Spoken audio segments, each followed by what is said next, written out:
हकलाने वाली बहू। सासू माँ, आप कल अरे बेटा, मुझे व्हाट्सएप ही कर दे, मैं व्हाट्सएप पे पढ़ लूंगी। बाय। हाँ, ओके बाय बेटा। सास वहां से चली जाती है। बात तो सुनिए। बहू को हकलाने की आदत थी और सासू माँ को जल्दी में काम करने की। ऐसे में कई बार जब बहू सास से कुछ बोलती तो सास अनसुना कर देती और किसी और काम में लग जाती। माँ जी, सामान लाना है बाजार से। अरे क्या क्या लाना है? मैं जाऊंगी ना शाम को तो ले आऊंगी। साबुदाना? नहीं। हे राम, अरे जल्दी बोलना, क्या लाना है? झाग वाला साबुन? अच्छा ठीक है, लेकर आऊंगी। झाग देने वाला साबुन ले आऊंगी बस। झाड़ू लाना। अच्छा, और बता। और सब ठीक। अरे हाल नहीं पूछ रही हूँ, सामान में और क्या लाना है ये बता। सॉस? अरे सॉस तो रखा है ना। सॉरी। अरे बेटा, ये हालचाल और सॉरी की बात बाद में कर लेना, अभी बस सामान क्या लाना है ये बता दे। माचिस? मटर? नहीं। मसाले? अरे अरे मटन? अरे बेटा, अपने घर में मटन कहाँ बनता है? बहू सास की पीठ पर एक लपड़ मार देती है। अरे ये क्या बहू, बदतमीज कहीं की। मच्छर था पीठ पे। हाँ, अच्छा है कि गाल पे नहीं था बहू। बाकी सामान माँ जी। अरे रहने दे बहू, रहने दे, मैं खुद किचन में जाकर देखाऊंगी कि क्या क्या सामान लाना है। सास बाजार चली जाती है। थोड़ी देर बाद घर पम्मू आंटी आ जाती है। सास घर के बाहर रहती है। सास को पम्मू आंटी बिल्कुल पसंद नहीं है। वो जब भी आती है कुछ ना कुछ मांगती ही रहती है। बहू पम्मू आंटी की ये बात जानती है और वो सोचती है, सासू माँ को बोल देती हूँ कि पम्मू आंटी आई है तो बाजार में ही घूम लेंगी। अगर पम्मू आंटी के जाने से पहले सासू माँ आ गई तो पम्मू आंटी उनसे कुछ न कुछ मांग लेंगी या बाजार से आने वाला सामान अपने साथ ले जाएगी। बहू बाजार से वापस लौट रही सास को दूसरे कमरे में जाकर फोन लगाती है। हेलो, आप बोल बहू। हेलो माँ जी। अरे जल्दी जल्दी बोलना, घर ही आ रही हूँ, कुछ और लाना है क्या? नहीं। नहीं? अरे फिर फोन क्यों किया? आप घर? हाँ, घर ही आ रही हूँ। हाँ ग सा नी प म ग रे सा। बेटा, इनके आगे भी तो कोई सुर लगा। घर घर में? घर ही आ रही हूँ, चल बाद में बात करती हूँ। बहू सोचती है, हे भगवान, सासू माँ को बिल्कुल सब्र नहीं है पूरी बात सुनने का। कुछ न कुछ तरकीब लगा के पम्मू आंटी को घर से बाहर करना ही पड़ेगा इसके पहले कि सासू माँ आ जाए, वरना जो भी बनिया का सामान आ रहा है उसमें से कुछ न कुछ तो लेकर ज़रूर जाएंगी पम्मू आंटी। आंटी, मुझे कहीं जाना है। अरे वाह, मैं भी सोच रही थी, मैं भी चलती हूँ। अकेले? अरे नहीं, अकेले क्यों जाओगी, तेरे साथ चलूंगी ना मैं। मुझे अकेले जाना है। बहू पम्मू आंटी को घर से भेजने की जुगाड़ जमा ही रही होती है। इतने में सास घर पर आ जाती है। अरे वाह, सास भी आ गई तुम्हारी। अरे बहू, तुम्हारी जगह मैं होती ना तो तुम्हारी सास के लिए गाना गाती। पास मेरे जब घर सास आई तो मुझे सांस आई, मुझे सांस आई। सास पम्मो को देखकर घबरा जाती है। अरे पम्मो जी। अरे तुम भी हकला गई मुझे देखकर। और ये बैग में क्या लेकर आई हो, जरा दिखाओ तो। बस बहू और सास देखते रह गए और आधे से ज्यादा चीजें पम्मो जी ने अपने लिए पसंद कर ली और घर लेकर गई। बाद में बहू ने बताया कि उसने सास को कॉल इसीलिए किया था ताकि वो घर ना आए, वरना पम्मो आंटी सामान ले जाएगी। सास को बहू की पूरी बात नहीं सुनने पर बहुत पछतावा हुआ। शिक्षा: बोलने से ज्यादा सुनना जरूरी है। सब्र और सहनशीलता से सभी बात सुननी चाहिए, वरना फिर जल्दबाजी में नुकसान ही होता है।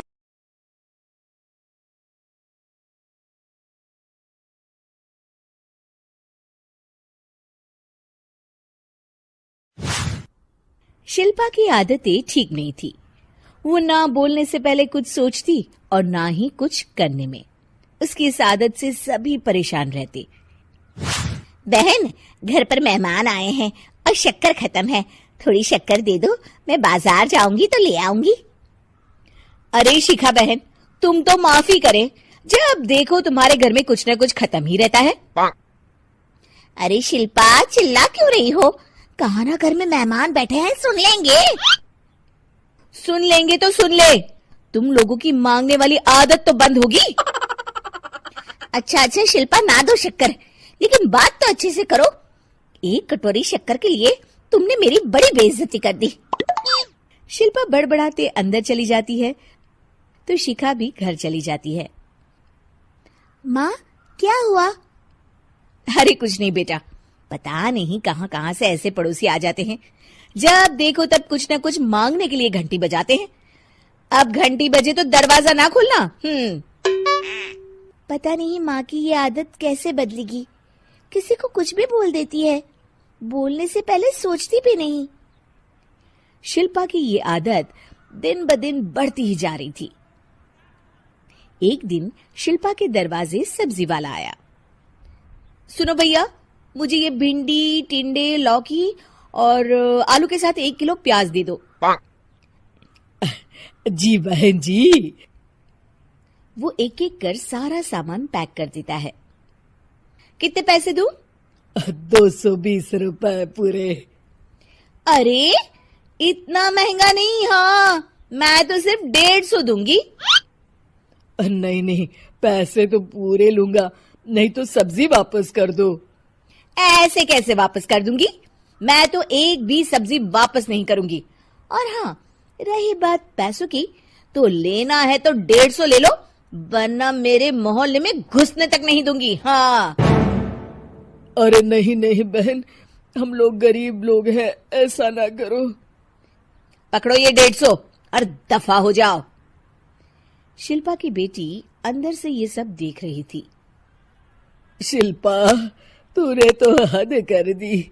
बेचारा गरीब आदमी, उसका तो गुजारा ही इसी से होता है। बोलने से पहले सोचा कर बेटा। माँ, आप चुप रहो, घर चलाना बच्चों का खेल नहीं। और वैसे भी इतनी महंगी सब्जी थोड़ी ना होती है। आपको तो सिर्फ खाने से मतलब है, लेकिन मुझे तो सब सोचना पड़ता है ना। शिल्पा की सास ये बात सुनकर दुखी हो जाती हैं। शिल्पा की बेटी शिल्पा की ये सारी बातें सुन रही होती है। शिल्पा की बेटी एक दिन माँ से कहती है, माँ, ओ माँ, जरा यहाँ तो आना।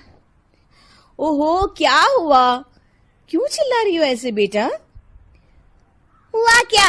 ये देखिए मेरी स्कूल की ड्रेस कितनी गंदी हो गई है, इसे कौन धोएगा?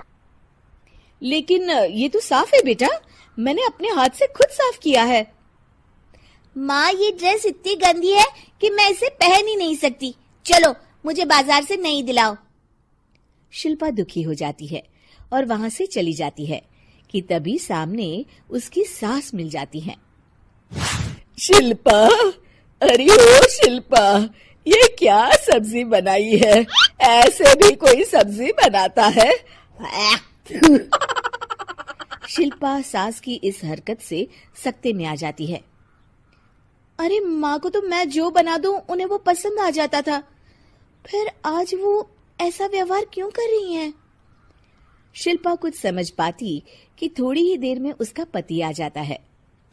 अरे शिल्पा, ये क्या है? क्या हुआ आपको?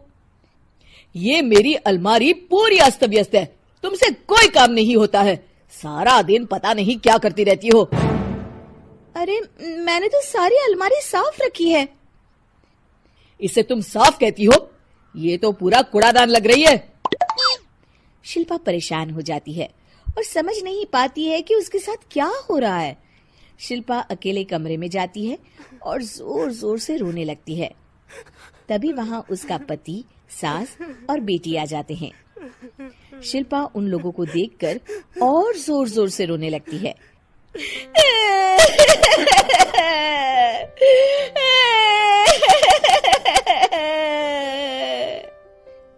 कि तभी उसकी सास उससे कहती है, क्या हुआ?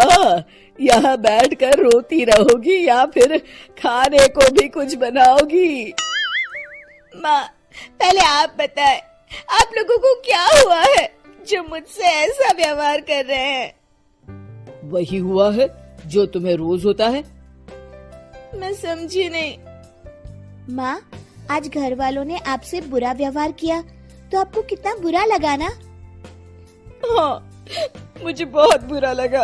मुझे अच्छा नहीं लगता कोई मुझसे इस तरह से बात करे।